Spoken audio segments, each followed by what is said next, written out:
Então, queridos, novamente estou aqui para continuar, a falar sobre a palavra. Eu tinha parado no vídeo anterior, falando desse mesmo versículo. Eu parei no versículo 6, Agora eu vou ler o 7. Eu tô falando um pouco mais baixo porque já tá tarde, para não acordar ninguém, Enfim, vamos lá. Então, no versículo 7, vai continuar ainda nos falando assim, ó. E levou-me à porta do átrio. Então olhei, e eis que havia um buraco na parede. E disse-me: Filho do homem, cava agora naquela parede. E cavei na parede. E eis que havia uma porta. Então me disse: Entra e vê as malignas abominações que eles fazem aqui. Então, dentro dessa visão, que Ezequiel estava tendo ali, que Deus estava revelando a ele o oculto, o profundo e o escondido, Deus leva ele num lugar e Deus mostra para ele deixa eu ver aqui novamente. Um buraco em uma parede. Deus mostra para ele um buraco. Não devia ser tão grande, porque se Deus mandou ele cavar, é porque devia ser, tá pequeno, Então Deus falou, cava, e ele cavou. E ele abriu aquele buraco foi aberto. E atrás do buraco tinha uma porta. E Deus mandou ele abrir e ver o que estava lá dentro. Isso era algo que estava muito escondido. Muito escondido. Mas nada, absolutamente nada, passa desapercebido aos olhos do Senhor. Tudo ele contempla, tudo ele conhece. Ele sabe a intenção do pensamento do homem. O homem nem falou, abriu a boca, ele já sabe o que o homem está pensando, está intencionando. Então não tem nada oculto para ele. Isso aqui revela isso, mostra para nós que não tem nada, era uma parede. E depois, atrás da parede, tinha uma porta, e atrás da porta estava acontecendo algo em oculto para os seres humanos, para as pessoas. Mas para Deus não há nada oculto. E eu fui buscar uma palavra aqui na Bíblia, uma referência, para esse que eu ainda coloquei aqui uma observação. Deus vê e sabe aquilo, Deus vê e sabe o que está no seu coração. É o coração. Entendeu? Essa é uma visão espiritual e Deus revelando aquilo que está, na verdade, no coração do homem. Porque mesmo que você abrisse o meu coração, você não conseguiria saber o que está dentro de mim, o que está, que é o pensamento, que é a mente do homem. O coração é a mente do homem. Mesmo que abra a cabeça, você não consegue saber o que está lá dentro. Mas Deus, que conhece e contempla todas as coisas, Ele sabe tudo. Olha o que nos diz aqui no livro de Jeremias 32, 19. Olha isso. Jeremias 32, 19 diz, ó. Grande em conselho e magnífico em obras, porque os teus olhos estão abertos sobre todos os caminhos dos filhos dos homens, para dar a cada um segundo os seus caminhos e segundo o fruto das suas obras. Grande em conselho é o Senhor, magnífico é Deus, magnífico em obras, porque os seus olhos estão abertos sobre todos os caminhos dos filhos dos homens. Você já imaginou quantas pessoas estão na Terra? Quantas pessoas habitam nesse planeta?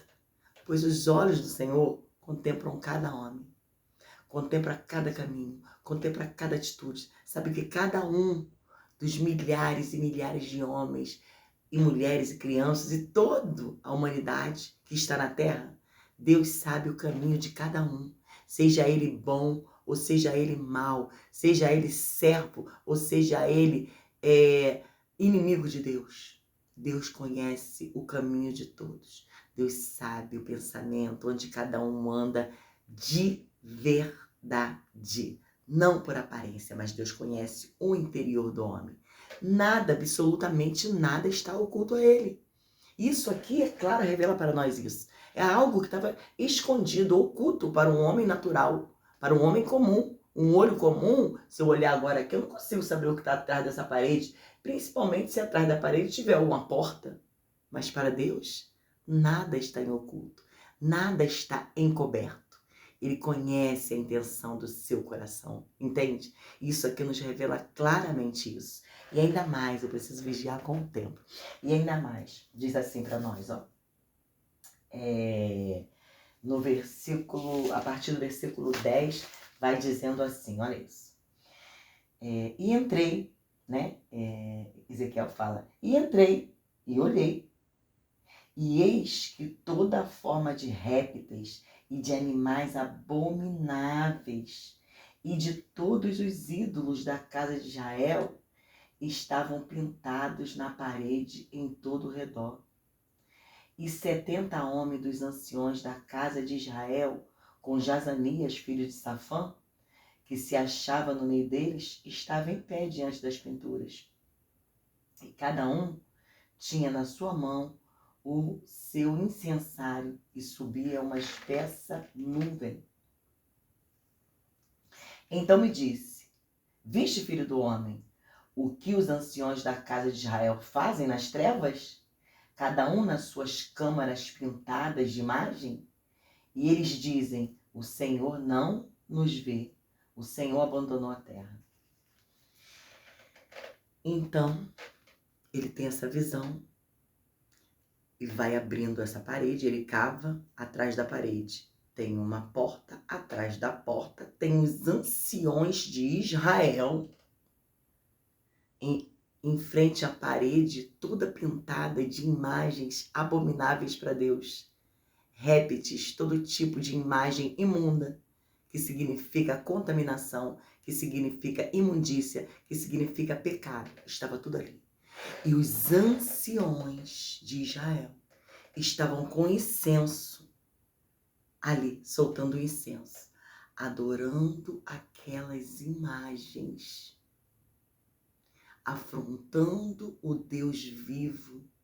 E o pior, o que ele sempre pensa no seu coração, o que o homem sempre pensa, o Senhor não vai vir. Não é assim quando a gente fala com as pessoas, o Senhor vai chegar, Jesus está vindo. E já faz anos que eu estou escutando isso. E já faz tempo. E desde quando eu era criança que eu escuto isso. Não é assim que fala? Os ímpios. Mas agora, os de dentro da casa de Israel falam isso no seu coração. Pensam que o Senhor não vai vir. Pensam que não vai ter o juízo de Deus. Pensam até que o inferno não existe. Entende? Eles perderam o temor de Deus.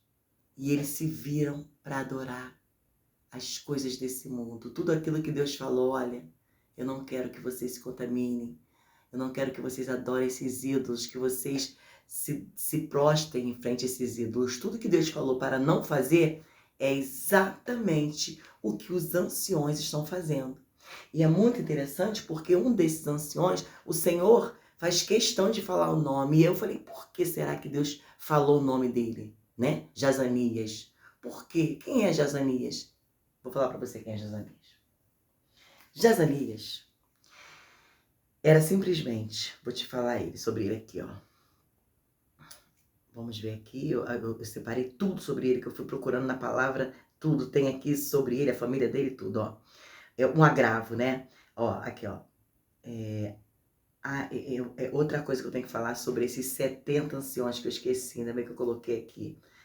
Esses 70 anciões, eu fiquei, por que 70, né? 77 é o número da perfeição de Deus, né?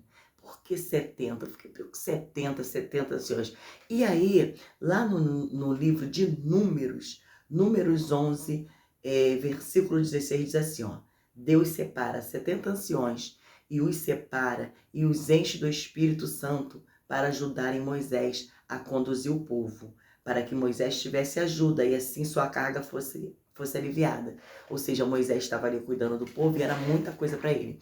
Então, o que Deus faz? Manda ele separar 70 anciões. Moisés separa os 70 anciões e Deus enche esses 70 homens, 70 anciões, do Espírito Santo. O Espírito Santo vem sobre eles. E esses homens são capacitados para estar ajudando a Moisés, né? A conduzir o povo, a julgar e aliviar a carga de Moisés, que estava bem pesada, né? Então, você vê o adversário, como ele tenta, né, seduzir o homem, como ele tenta querer imitar Deus. Você vê que era exatamente 70 anciões.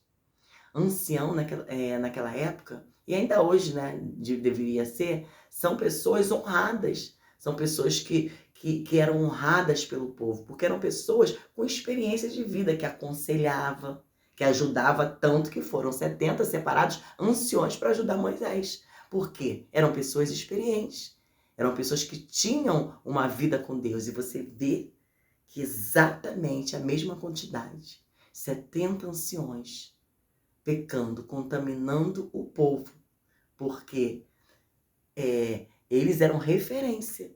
Então, se eles erram, se eles pecam, eles conduzem o povo a fazer o mesmo. E aí aqui ainda diz mais para nós, ó, sobre essa situação, né? Eu coloquei aqui a observação, né? Esta cena é uma afronta ao Deus vivo, né? E eu botei o diabo sempre criando situação, que eu já expliquei para vocês, né? E agora o agravo. Qual é o agravo? Por que Deus falou o nome desse homem? Por que falou Jazanias? 70 falou só o nome de um, por quê? Olha só, Jazanias, filho de Safã. Sabe quem era Safã? Safã era um escrivão, um servo do Deus vivo, um homem fiel a Deus, um escrivão que foi de grande ajuda ao rei Josias na reforma religiosa feita no templo, do seu reinado. O rei Josias foi um rei ele recebeu foi consagrado rei quando tinha 8 anos de idade. E ele tinha o temor de Deus, ele era um rei bom. Então ele tinha o temor de Deus. E quando ele chega no reinado, ele vem fazendo uma reforma religiosa, ele vem mudando, ele vem trazendo as pessoas a voltarem a adorar Deus. E Safã era um escrivão da época que ajudou Josias nessa reforma. Então era um homem fiel a Deus, o pai de Jazanias. E ainda diz mais sobre a família de Jazanias aqui. Olha isso mais, ó. Também era seu irmão Aicão, que ajudou o profeta Jeremias, para este não ser morto por falar do juízo de Deus.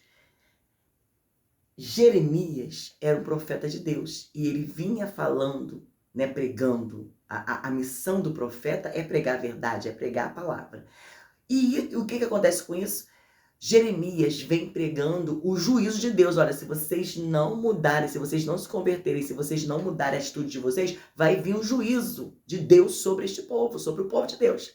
E o rei Joaquim, que era um rei de Judá, que era rebelde, que era mau, queimou o rolo, porque o profeta falava, vinha o Baraque, escrevia, né?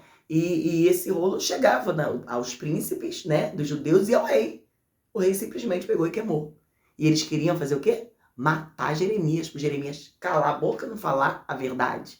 E o que aconteceu? Gemarias, que era irmão de Jazanias, né, filho de Safã, também era um homem bom. Ele ajudou a Jeremias se esconder com Baraque. Os príncipes bons, os homens que tinham temor de Deus se juntaram e falaram: olha, Jeremias, é melhor você se esconder. Você e Baraque se esconde. E a palavra diz que Deus escondeu Jeremias e Baraque, para eles não serem mortos pelo rei Joaquim, porque eles estavam falando a verdade. Então você vê que Safã, pai de Jazanias, era um homem bom. Aicão, que era irmão de Jazanias, era um homem bom. Gemani, deixa eu ver o nome dele aqui, que os nomes são difíceis, a gente não está acostumado. Gemarias, que era o escrivão, né? Que ajudou os príncipes a esconderem Baruque também, que era o escrivão. Porque Jeremias falava, vinha o escrivão e escrevia o livro, o rolo, né? Então, os irmãos de Jazanias eram bons, serviam a Deus com fidelidade, se arriscavam pela palavra, para fazer o que é certo. Porém, Jazanias agia de maneira incorreta. E Deus revelou isso para Ezequiel. Então você vê que não importa. Não importa a linhagem, a família. Entende? Isso me lembrou de Ófines e Finéias. Eram 2 irmãos, filhos de Eli, um profeta, um servo de Deus. Mas eram desobedientes. Contaminavam o povo com as atitudes deles terríveis. Sabe? Trazia abominação para o meio do povo, porque eles pecavam e eram exemplo para os outros seguir exemplo errado. Entende? Então isso tudo era abominável aos olhos do Senhor. Deus já estava por aqui, já tinha passado, já nem mais aqui estava, já tinha passado já. Entendeu? E Deus está falando para ele, mostrando para Ezequiel, olha aqui o que eles estão fazendo. Olha aqui, eles acham que não vai acontecer nada. Eles acham que não vai acontecer nada, porque Deus é misericordioso. Então o que Deus faz? A pessoa erra, e Deus vai dando tempo para a pessoa se arrepender. Deus vai dando tempo, entende? Para a pessoa se arrepender e acordar. Mas não, as pessoas pensam que porque está pecando contra Deus, não está acontecendo nada, é porque Deus não está nem aí, é porque Deus não vai vir. Não! É porque Deus está dando tempo para a pessoa se arrepender, para a pessoa acordar. Mas a pessoa não acorda. E é isso que estava acontecendo aqui. Esse homem Jazanias, até que chega um ponto que Deus fala assim, agora entornou o caldo, eu estou revelando aqui, estou falando o que esse homem está fazendo. Não é porque a família dele me servia, fazia o que é certo, que ele também vai fazer o mesmo. Não, ele escolheu o caminho errado. E aí, diz aqui, eu já expliquei aqui, né, quem era esse homem, eu já botei, né, que ele lembra Sansão, porque Sansão foi um juiz. Jazanias me lembra Sansão, né, o ancião Jazanias, que estava lá adorando a todo tipo de imundícia, contaminando não só ele, mas todos aqueles que ele era como um exemplo para eles. Porque os anciões serviam como exemplo para o resto do povo. E aí diz aqui, ó, eu botei essa observação, né? Sansão foi um juiz, mas se contaminou e contaminou o povo com o mau exemplo dele. Caiu e foi destruído, infelizmente. No final, Deus teve misericórdia dele, o cabelo cresceu, derrubou, matou mas caiu. Foi destruído. Os inimigos furaram os olhos dele, humilharam ele. Deus deu tempo para Sansão se arrepender? Deu, mas ele não se arrependeu, ele continuava. Ali estava claro a mulher ali querendo destruir ele brincando com o diabo. Assim que tem pessoas fazendo isso. Amizade com o mundo, brincando com o inimigo. O inimigo veio para matar, roubar e destruir. Ele nos odeia. A palavra de Deus diz que se ele pudesse, ele nos devoraria vivos. Nós não temos que ter amizade, nós não temos que ter amizade com ele, entende? E tem pessoas que estão tendo amizade com ele, adorando ele, fazendo o querer dele, a vontade dele, e achando que estão servindo ao Senhor. E olha o que diz mais para nós, ó. Eu separei aqui, né? Ófines e Finéias, que foram destruídos também, que foram para a guerra também, deviam estar igual Sansão, né? Pecando e achando que o espírito ainda estava na vida deles, que eles ainda iam vencer alguma coisa, foram destruídos, foram mortos na guerra. Igual Sansão. Achou que o espírito estava junto com ele ainda, quando ele foi enfrentar os filisteus, foi destruído. E tem muitos assim, achando que estão sendo usados, achando que o Espírito Santo de Deus está com ele, eles já estão sozinhos, ó, já faz tempo. E ainda diz mais aqui, ó, essa observação eu coloquei, né? O que mantém um servo de pé é fidelidade e obediência a Deus. A nossa vitória está em obedecer a Deus. A nossa vitória está na nossa fidelidade ao Senhor. Porque fidelidade e obediência traz santidade para a vida do cristão. Olha o que a palavra diz, ó. Submeta-se a Deus. Resistir ao diabo, ele vai fugir. Para o diabo fugir, há necessidade de primeiro se submeter à vontade do Senhor. Eu já estou com 20 minutos, não vai dar tempo de terminar, quase 20 minutos. Eu vou parar. Vou subir esse vídeo pro canal e depois eu gravo um terceiro para finalizar. Deixa eu só ver onde eu parei. Eu parei aqui no 12, né? Então agora é o 13. Tá bom? Porque meu telefone não aguenta. Queridos, se você não é inscrito no canal, se inscreva no canal, comente o vídeo, dê o seu like, tá bom? E não se esqueça, prepare-se, porque Jesus está chegando.